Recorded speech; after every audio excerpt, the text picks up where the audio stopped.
Türk içeriği dediğiniz zaman insanlar belli bir melodramı arıyorlar. Belli bir romantizmi arıyorlar. Behçet Bey de mesela şimdiye kadar çektiğiniz Türk dizilerinden farklı bir içeriği var. Behçet Bey başka bir kategori aslında baktığımız zaman bir çizgi romana dayanıyor. Biraz aksiyon var. Bir edebiyat var içerisinde.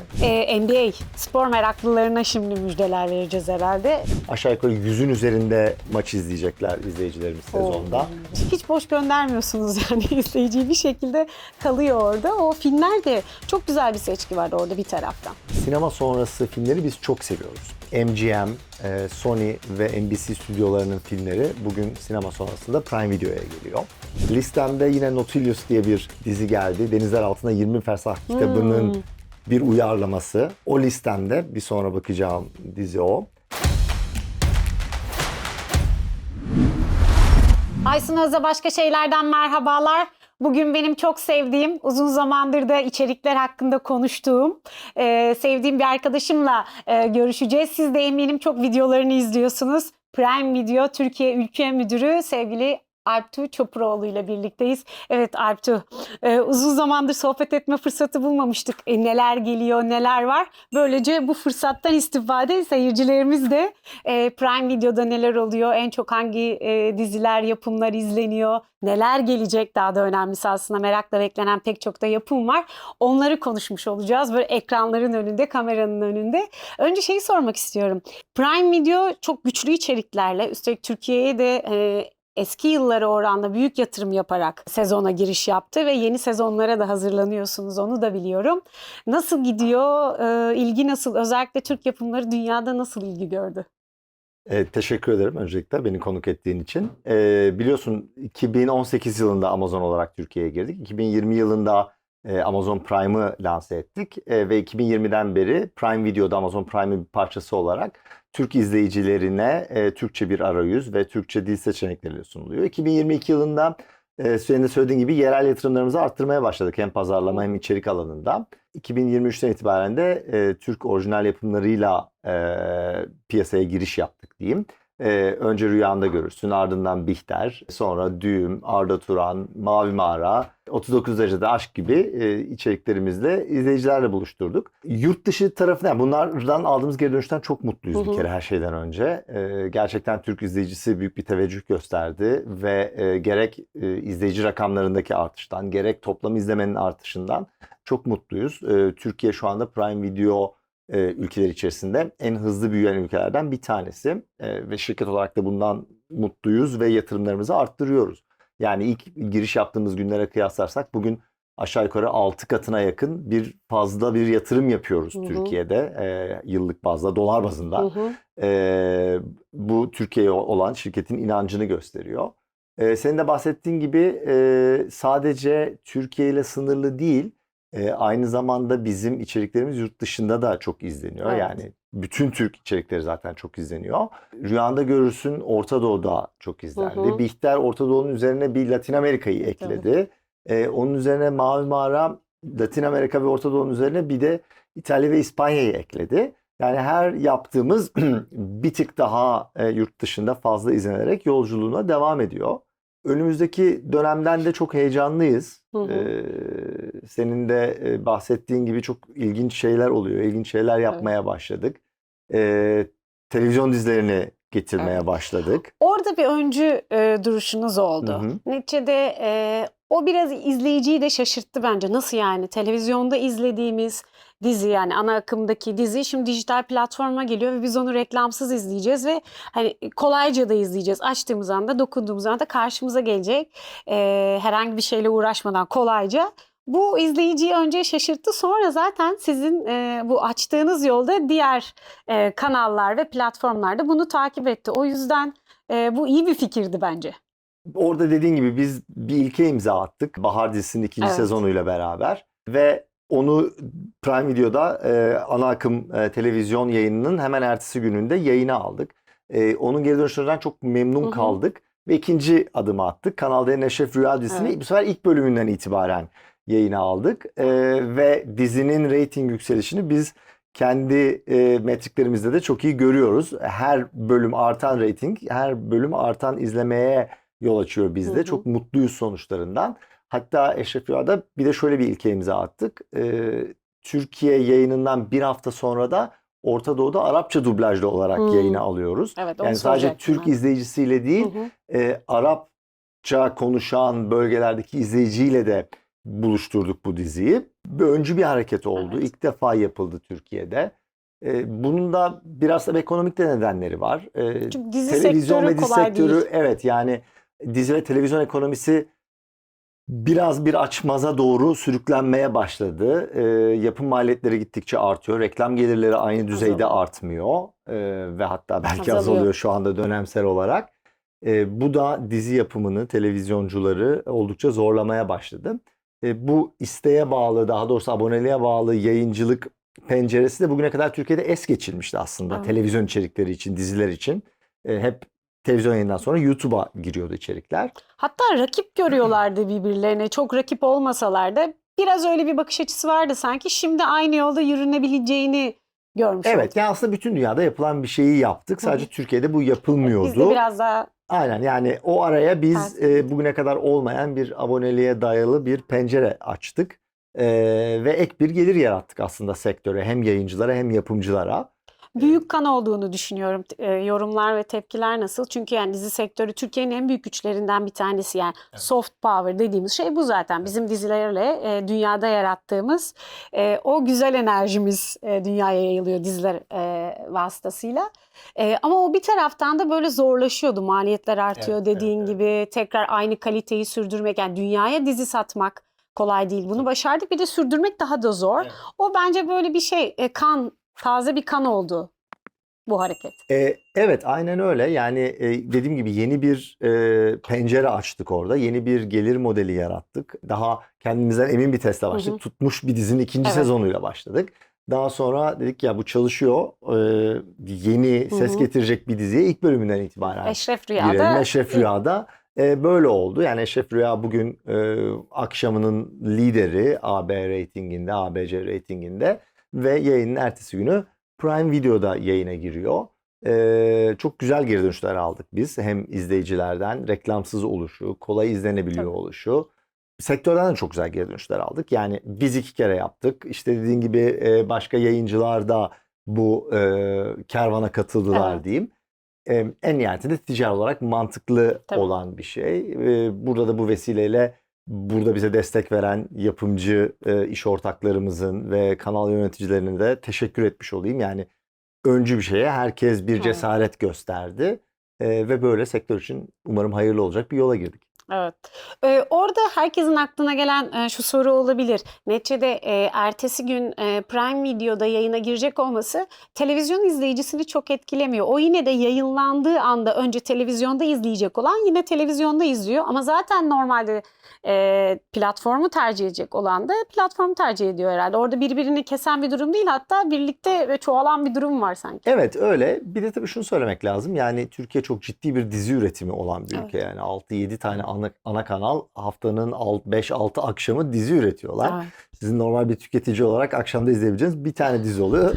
İzlediğiniz ikinci bir şey varsa onu bir yerden izlemeniz gerekiyor. Yani bir o hani kaçırdığını yakalama izleyicisi söz konusu. Bir de hayır ben bunu buradan reklamsız izlemek istiyorum diyen veya alışkanlığı ana akım televizyon, lineer televizyon açmaktansa isteğe bağlı bir yayıncıyı açmak olan bir müşteri kitlesi de var. Bu üçü birleştiği zaman bize bunu izletebileceğimiz yeterince büyüklükte bir izleyici kitlesi karşımıza geliyor. Evet. Şimdi diğer içeriklere geleceğim, hepsini soracağım ama burada tüm bu anlattıklarından yola çıkarak burada bir başarı, büyük bir başarı var aslında. Yani her Türk yapımıyla yeni çektiğiniz, yani sizin içinde olduğunuz Türk yapımıyla yeni bir coğrafyaya açılmışsınız. Ya burada bence tüm o hem senaryo hem oyuncu seçimi, tüm o dinamiklerin yani çok iyi yönetiyorsun yani ekibinle birlikte. Ki işte Araplara önce Orta Doğu'ya sesleniyordu. Sonra Latin Amerika ülkeleri girdi. Sonra Avrupa girdi. Yani bu yerlere ulaşmak o kadar da kolay değil. Dolayısıyla burada senin ciddi bir katkın ve tecrüben var ki bu başarıyla devam eden bir süreç bir taraftan da. Bu konuda sırların var mı? Yani şuna dikkat ediyoruz ya da buna oynuyoruz ya da herhangi bir şey. Ya şimdi öncelikle şunu söyleyelim tabii ki. Bu yolları biz açmadık. Yani bu yollar Türk içeriğinin zaten gittiği yollardı. Onu da söylemek lazım. Yani bugüne kadar bütün sektörün büyük bir emeği var burada. Bu içeriklerin Orta Doğu'ya, Latin Amerika'ya, şimdi Güney Avrupa'ya diyelim, Güney ve Doğu Avrupa'ya yayılmış olmasında ve orada artık ana akım içerik portföyünün, televizyon kanallarının ana akım içerik portföyünün sabit bir parçası olmuş olmasında. Biz de tabii onun matematiğine çok dikkat ederek hareket ettik bazı projelerde. Yani Türk içeriği dediğiniz zaman insanlar belli bir melodramı arıyorlar, belli bir romantizmi arıyorlar. Yani biz de gidip bir Türk aksiyon filmi yapalım ve bunu işte Latin Amerika izleyicisine izletelim demedik en nihayetinde. Türk içeriğinin ya da o coğrafyalarda izlenen Türk içeriğinin bir matematiği var. Belli bir romantiklik, belli bir melodram var içerisinde. Biz de hem o matematiğe uymaya gayret ettik. Oralara da yayılsın istediğimiz içeriklerde. Hem de aynı zamanda oyuncu seçimlerini de eğer öyle bir amacımız varsa ona dikkat ederek yaptığımız durumlar oldu tabii ki. Gerek ana kastını gerek yan kastını.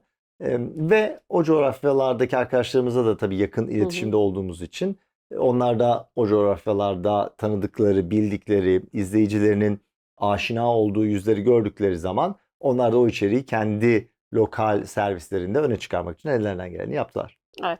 Tabii açılan bir yol vardı. Onun üzerinden gittiniz muhakkak ama yine de sonuçta Prime Video Türkiye'ye geldiği andan itibaren yani neticede büyük bir kurum Prime Video dediğimiz kanal. Dolayısıyla orada hani tercihlerin çok nokta atışı olması gerekiyordu ki hani Türk dizilerinin açtığı yolda siz de hiç kayıp vermeden ve tam nokta atışı yaparak oralara ulaşmak o konuda bence sen burada biraz mütevazılık yapmaya çalışıyorsun ama bu da bence önemli bir şey. Hani neticede o içeriklerin doğru değerlendirmesi ve amacına ulaşması açısından.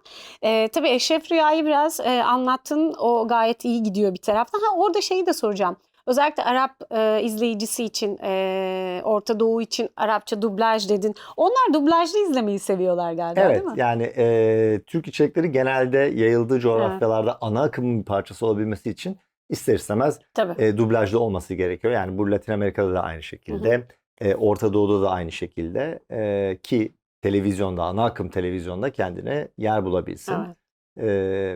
Daha da hızlı ulaştırmak istiyoruz Orta Doğu izleyicisine. Ama bizim dizilerimiz biliyorsun yani kanal yayınına kadar kurguda olduğu için Evet, aynen. Çok da hatta uzun bazen kanal yayınının hani yayına girdiğinde bölüm ikinci kısmı halen kurguda olan durumlar oluyor. Evet. O yüzden anca o akşam toparlanabiliyor dizi. Dublajı yapıldı, bizde yayına girdi. Birkaç günü bulabiliyor. Ama Evet. çalışıyoruz yani Arap coğrafyasına ya da yurt dışı coğrafyalardan mümkün olduğunca Türkiye'ye yayına yakın bir noktada yayını alabilmek için. Evet, tabii orada büyük emek var Evet. bir taraftan da gerçekten. Bir de yeni bir içerik daha var. Herkes bunu heyecanla bekliyor. Sevgili Tuğba Büyüküstün'de Barış Arduç'un oynadığı Dehşet Bey.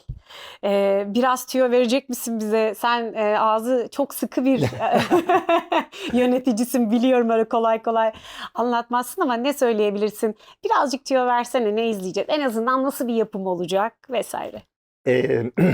Bizi Dehşet Bey bir kere halihazırda olan bir karakter, bir figür olmasıyla cezbetti.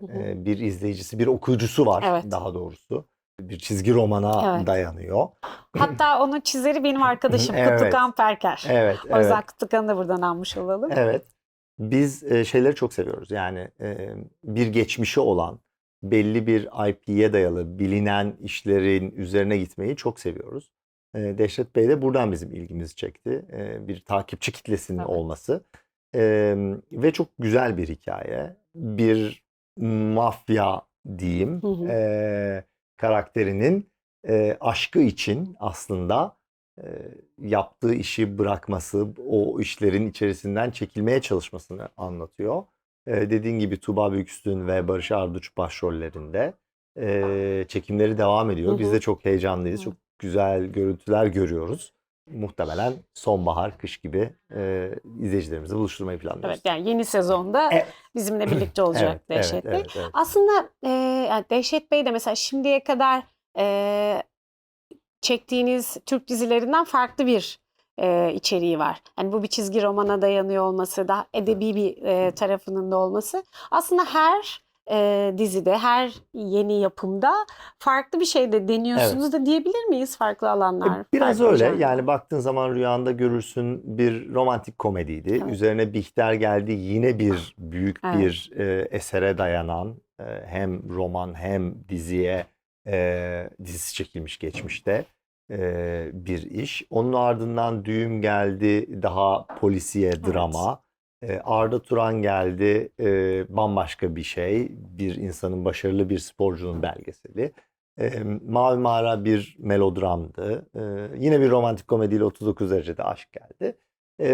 Şimdi tekrar böyle bir başa dönüyoruz diyeyim, artık bütün janraları tükettik. Bütün kategorileri tükettik. Ama dediğin gibi Dehşet Bey başka bir kategori aslında baktığımız zaman. Bir çizgi romana dayanıyor. Biraz aksiyon var.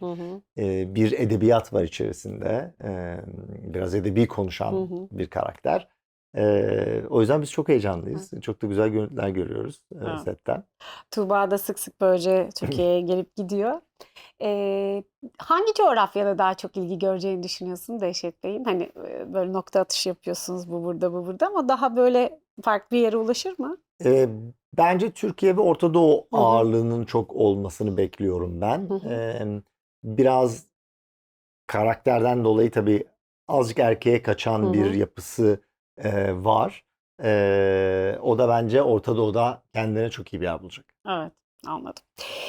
NBA spor meraklılarına şimdi müjdeler vereceğiz herhalde. Burada söyleyeceklerini de merak ediyorum. Çünkü NBA basketbol ile Prime Video ilk kez canlı spor yayınlayacak. İlk kez canlı spor. Böylece yeni bir yere daha, yeni bir alana daha giriyorsunuz. Dediğim gibi yani çok heyecanlıyız NBA için. İlk defa bir canlı spor yayınına giriyor olacağız Türkiye'de. NBA dünyanın en önemli spor markalarından bir tanesi. Evet. Türkiye'de de ciddi bir takipçi kitlesi var. Bizim gençliğimizde, çocukluğumuzda daha da büyüktü bu. Ben yine oralara geleceğini düşünüyorum. Çünkü uzun yıllar süren bir işbirliğine imza atıyoruz biz NBA ile. Birkaç ülkede. Türkiye'de bu ülkelerden bir tanesi. Çok güzel. Ve Türkiye'de bir Türkçe yayınla olacak bu. Orada da tam maç programı belli olmamış olmakla beraber şunu söyleyebilirim. Aşağı yukarı 100'ün üzerinde maç izleyecekler izleyicilerimiz sezonda. Büyük bir kısmı ligin kendisi, playoff dönemi ve final serisi olmak üzere. Türkçe yayınla ve hiçbir ekstra ücret ödemeden Prime aboneliklerine dahil olarak izleyecekler. Bence bu Prime abonelerine çok ciddi bir değer katmış olacak. Evet. Türkiye'de gerçekten evet dediğin gibi ciddi bir basketbol izleyicisi var. Yani 12 dev adamla birlikte zaten hani o böyle tavan yapmıştı. Dolayısıyla onların tam da aradığı şey maçların yani neredeyse hepsi gibi bir şey. Yani ben şey diye düşündüm, canlı maç yayını deyince NBA'den hani belirli maçları yayınlarsınız diye düşünüyordum ama 100'ün üzerinde maç çok iddialı. NBA ve büyük spor yayıncıları artık bölüyorlar maçları, çok fazla maç olduğu için. Hepsi bir de Türk izleyicisinin alışık olmadığı bir şey bir spor dalının birden fazla yayıncıda olması. Ama Türkiye'de bir ilke imza atıyoruz orada ve böyle bir büyükçe bir NBA paketi artık Prime Video'da olacak. Yeni sezonla beraber Ekim ayında aşağı yukarı başlıyor NBA. Bunun için ekstra bir şey ödemeyeceğiz. Bunun için, normal Prime aynen. Video'yu izleyen, dizileri izleyen herkes aynen öyle. NBA'yi Amazon Prime izleyecek. aboneliğinin bir parçası olarak gelip NBA'de izleyebilecekler. Türkçe sunumuyla beraber. Bu kitleyi genişletecek diye düşünüyorum, görüyorum ben. Bu konuda da böyle bir şey var mı? Çalışmanız var mı? Yani şu kadar büyür ya da böyle bir hedef gibi bir şey. Yani tabii ki abone bazımızı büyütmesini bekliyoruz. Çünkü nihayetinde dediğim gibi basketbolun ciddi bir takipçi kitlesi var Türkiye'de. Ve o NBA takipçi kitlesi de Prime Video'ya gelecektir birincisi. İkincisi de mevcut izleyicimize izleyebileceği bir şey daha sunuyoruz. Yani herkes dizi ve film izlemiyor. Dizi ve film izleyen herkes sadece dizi ve film izlemiyor. O insanlar spor da tüketiyorlar, basketbol da tüketiyorlar. Onlara burada bir alternatif daha sunuyor olmaktan çok mutluyuz. Evet. Böylece Prime Video yavaş yavaş spora da NBA ile Evet. birlikte giriş yapıyor. Evet. Belki arkası da başka şekilde gelir. Onu da zaman gösterecek Onu biraz herhalde. zaman gösterecek bize. Neden olmasın? Peki tüm bunlar çok güzel Alptu.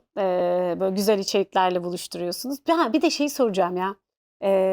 Evet, bu diziler çok güzel. Yani bizim dizilerimizin dünyada yayınlanması, ilgi görmesi neticede dediğim gibi bizim bu soft power'ımıza ekstra katkı sağlıyor.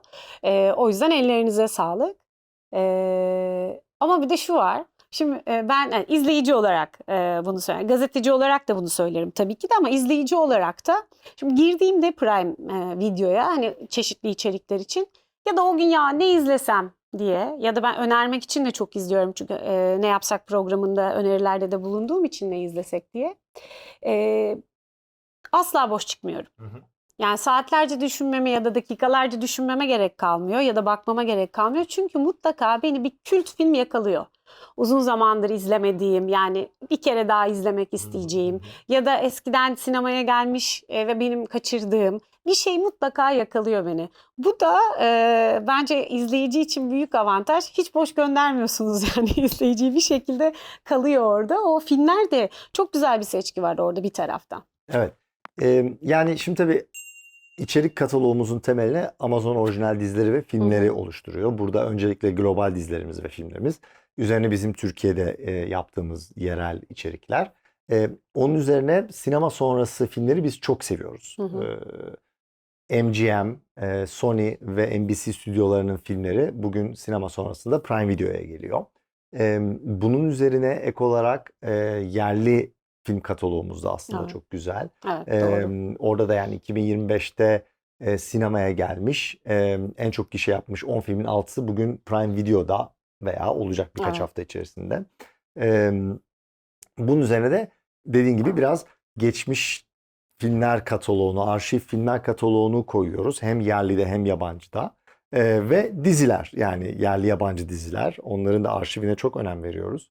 Ve bu izleyicimize dediğin gibi yani her keyif durumuna göre bir gün aksiyon izlemek istediği zaman aksiyon, bir gün eski bir filmi izlemek istediği zaman o eski filmi izleyebileceği çok geniş çerçevede bir içerik kataloğu sunabiliyoruz. Yani yalnız değilsin. Bir sürü izleyicimiz çok ciddi bir şekilde Prime Video'yu bu sayede tüketebiliyor ve sıklıkla geri dönüp bir şeyler izliyor. Evet. Fiyat avantajı da var bu Evet. arada. Yani o da izleyici için özellikle hani ekonomimizin zorlandığımız, yani bütçe yapmakta zorlandığımız bu günlerde hani o noktada da seyirci dostu gibi görünüyor Evet, kıyasladığımızda. özellikle gençler, öğrenciler Evet. çok seviyorlar. Çok Evet. mutlular bundan. Böyle uygun fiyatla sunuyor olmamızdan Prime'ı. Yani Prime dediğimiz zaman sadece Prime Video da değil, biliyorsun. Evet, evet. Ticaret tarafının da işte hızlı kargo ve indirim avantajları. Prime Gaming, oyun severler bayılıyorlar o avantajına. O yüzden yani 49 liraya çok ciddi bir fayda sağlıyoruz tüketiciye. Bundan da çok mutluyuz. Evet, o dünyanın içeriklerine ulaşmak Evet. o fiyata gençlerin ve tüketicinin hoşuna, seyircinin Tabii. hoşuna giden bir şey. Tabii tüm bunları konuşuyoruz da ben Alptuğ'un ne izlediğini de merak ediyorum. Yani tüm işte bu platformu yönetiyorsun, işte dizileri hem yapım aşamasındasınız, bir taraftan yayınlıyorsunuz, dünyanın bütün içeriğini de taşımaya çalışıyorsunuz. Ama Alptuğ ne izliyor günün sonunda? Eve gittiğinde. Tabii ufak bir mesleki deformasyon var. Yani biraz her şeye bir bakmamız gerekiyor. Tabii. Hiçbir şeyi sonuna getiremiyoruz. Öyle bir vakit yok. En son ne izlediğimi söyleyeyim. En son bize Etoile diye bir dizi geldi. New York Balesi ile Paris Balesi'nin ekiplerini değiştirdiğini, işte New Yorklu balerinin Fransa'ya gittiğini, oradaki baletin New York'a geldiğini anlatan böyle çok güzel, Ben denk gelmedim, keyifli. izleyeyim bunu. Evet, çok keyifli bir içeriğimiz var, bir dizimiz var. En son onu izledim. Listemde yine Nautilus diye bir dizi geldi. Denizler Altında 20 Fersah kitabının bir uyarlaması. O listemde bir sonra bakacağım dizi o. Şu anda böyle bu ikisi var listemde. Evet, izleyecekler. Bu da bizim için de ne izlesek köşesi için bir öneri oldu. Teşekkür ederiz. Evet, yani aslında önümüzdeki dönemde bizi çok hareketli bir dönem bekliyor. şu anda sette bir tane filmimiz var. İki Dünya Bir Dilek diye. Hı hı. Başrollerini Hande Erçel ve Metin Akdülger oynuyorlar. Önceki gün setteydim. İnanılmaz konsantre, inanılmaz dedike çalışıyorlar. Draması yüksek bir iş ve özellikle Hande çok Evet. inanılmaz derecede fokus olmuş durumda işe. Çok güzel bir iş çıkıyor. E, Çocukluklarında tanışan, Hı hı. sonradan biri arkeolog olmuş, biri avukat olmuş. İki insanın yolları ayrılıyor ama çok büyülü bir şekilde tekrar kesişiyor. Ve o aralarındaki bağ çok duygusal bir şekilde sınanıyor. Dediğim gibi draması çok yüksek, Hı çok hı. güzel bir iş çıkıyor ortaya. Onu da muhtemelen sonbahar kış gibi Evet. izleyicilerimizle buluşturacağız. Yine çok hareketli bir Haziran ayı özellikle yerli filmler tarafından bizi bekliyor. Dediğim gibi sinemada çok iş yapmış, Hı gençlerin hı. çok sevdiği Karantina filmi, Şampiyonlar filmi Hı gelecek. hı. İşte Kutsal Damacana gelecek. Onun haricinde yabancı filmlerde de önümüzde hareketli bir dönem var. A Working Man Hı diye hı. Jason Statham'ın başrolünü oynadığı bir aksiyon filmi geliyor yine Amazon orijinal olarak. Ve dizi kataloğumuzu da genişletmeye devam ediyoruz. Böyle her daim izlenebilecek, insanların güvenle geri dönüp ya şunu açayım da tekrar tüketeyim dediği diziler kataloğumuzu genişletiyoruz. En son 24 geldi, Homeland Hı hı. geldi, Bones geldi, işte Gossip Girl Hı gelecek, hı. Gilmore Girls gelecek, Fringe, Flash gibi böyle her daim dönüp izlenebilecek dizilerin mutlaka orada olmasına önem veriyoruz. Suits geliyor. Suits'in yeni versiyonu Suits LA ilk defa Prime Video'da olacak. Aynı şekilde yerli dizi kataloğunu da işte Eşref Rüya, Bahar izleyenlerin geri dönüp tüketebileceği içeriklere de çok önem veriyoruz. Şu anda o izleyici kitlesi Çukur'u çok severek izliyor Hı bizim hı. Ha, doğru. platformumuzda. İşte İstanbullu Gelin, Ufak Tefek Cinayetler bunlar her zaman tüketiliyor. Biz de bunların yanına işte önümüzdeki dönemde Söz, Muhteşem Yüzyıl gibi böyle biraz aslında bizim gibi uluslararası platformlarda tüketicinin görmeye alışık olmadığı ama her daim dönüp tükettiği içerikleri koyacağız. Evet, ne güzel. O bir sürü içerik saydım. Harikasın. Ben de İki Dünya Bir Dilek dizisine gelecektim. Ona bir parantez açalım. Çünkü o da biraz da sona bırakmak istedim. O da çok heyecanla beklenen bir dizi. Neticede Hande Erçel ve Metin Akdülger var. İkisi de çok takip edilen, Evet. merak edilen oyuncular. O yüzden hani ikisini bir araya getirmek de bence güzel olmuş. Güzel bir tercih olmuş. Zaten Hande'nin uluslararası kitlesi ortada, hani çok fazla şeyi var, takipçisi, hayranı var. Bir taraftan Metin müthiş bir oyuncu. Çok, ya ben çok beğenerek takip ediyorum Metin'i. O yüzden hani böyle hem oyuncu anlamında hem de dediğim gibi o janralar anlamında böyle çoğalarak devam eden bir süreç var. Evet, aynen öyle. Yani çok güzel bir çift oldular. Biz de çok çok mutlu olduk onları Hı karşı hı. karşıya gördüğümüz zaman bir çift olarak. Dediğim gibi Metin harika bir oyuncu. Hande ee, inanılmaz bir oyunculuk Hı sergiledi. hı. İnanılmaz bir çaba gösterdi. Ve çok çok güzel verdi duyguları ve o işin dramasını. Hı. Bence mesela o da gerçekten tüm dünyada en çok izlenen Prime Video işlerinin arasına girecek. Bence de öyle. En çok izlenenlerden biri olabilir İki Dünya Bir Evet. Dilek. Bir taraftan da şeyi de merak ediyorum ben. Dünya ne izliyor, biz ne izliyoruz? Arada dramatik farklar var mı? Yaş E, gruplarına göre değişiyor mu ya da? Ya tabii ki değişiyor izleyici kitlesine, segmentine göre. Ama çok acayip farklar Hı yok. hı. Yani bu da çok ilginç bir şey aslında. Baktığınız zaman yani dünyada çok başarılı olmuş bir şey genelde Türkiye'de de başarılı Evet. oluyor. Bunu görüyoruz. Tabii ki istisnaları var. E, Ama özellikle Amerika'dan gelen bir içerikse ve çok çok Amerikan değilse daha global matematiklere uyularak yapıldıysa Türkiye'de de aynı şekilde başarılı oluyor. Biraz tersi de söz konusu. Hı Yani hı. gerek televizyon dizilerinden görüyoruz, gerek de biz kendi içeriğimizden görüyoruz. Türkiye'de başarılı olmuş iş bir Türk içeriği olarak dünyada da başarılı oluyor. Hı hı. Yani tabii ki her iki yönde de istisnalar söz Muhakkak. konusu. Ama genel trend orada başarılı olan burada oluyor, burada olan orada Hı hı. oluyor. Yani paralel gidiyoruz aslında büyük evet. oranda. Aynen öyle. Bizim yapım kalitemiz de dünyayla yarışacak. Hatta çoğu ülkeden daha iyi. Zaten dünyaya bu kadar dizi satıyorsak. Geçen hafta Tolga Karaçelik'le konuşuyorduk. O da New York'ta Evet. biliyorsun. Psikoterapi ve bla bla uzun bir adı var. Program biter söyleyince. Psikoterapi New York'ta çekti. Hollywood yıldızlarıyla çekti. Ve ona da sordum aynı soruyu. Yani kalitede çok yani ya da ne fark var diye. Çok büyük bir farklar yok dedi. Bazı noktalarda biz daha iyi olduğumuz durumlar bile var. Hani buradaki şartlardan dolayı da tabii o biraz öyle kaslarımız gelişiyor. O yüzden sen de hemen hemen aynı yorumları alıyorsundur Evet tabii ki herhalde. yani mesela biz baktığınız zaman Amazon MGM Studios gibi bir yapım şirketimiz var, stüdyomuz var. Ve biz Prime Video olarak bir ülkeye girdiğimiz zaman aslında onlar da büyük bir ekiple giriyorlar. O ülkedeki işte yapım kabiliyetlerimizi geliştirmek için. Mesela Türkiye'de bu olmadı. Buna ihtiyaç duymadık. Çok güzel. Çünkü burada zaten özellikle dizi ve film alanında çok ciddi bir bilgi birikimi, çok ciddi bir tecrübe var. Dünyanın en önemli içerik ihracatçılarından bir tanesiyiz ülke olarak. O yüzden biz de ihtiyaç duymadık. Biz de Türk yapımcısının içeriğinin kalitesine inanarak girdik bu yola. Evet. Asya'da da büyüyor muyuz? Yani Türk dizilerinin hani neticede siz platform olarak bunu görüyorsunuzdur. Ben şundan biliyorum. Yani bizim YouTube kanalı orada büyüyor ve ben şaşırıyorum mesela Hindistan'da o kadar izlenmesine falan. Bizim diziler Hindistan'da ya da Asya'da o kadar izleniyor muydu diye bir soru işareti geliyor. Demek ki yani orada da büyüyen bir pazar var. Yani sadece Orta Doğu, Latin Amerika ya da Avrupa değil de o tarafa yani doğuya doğru da.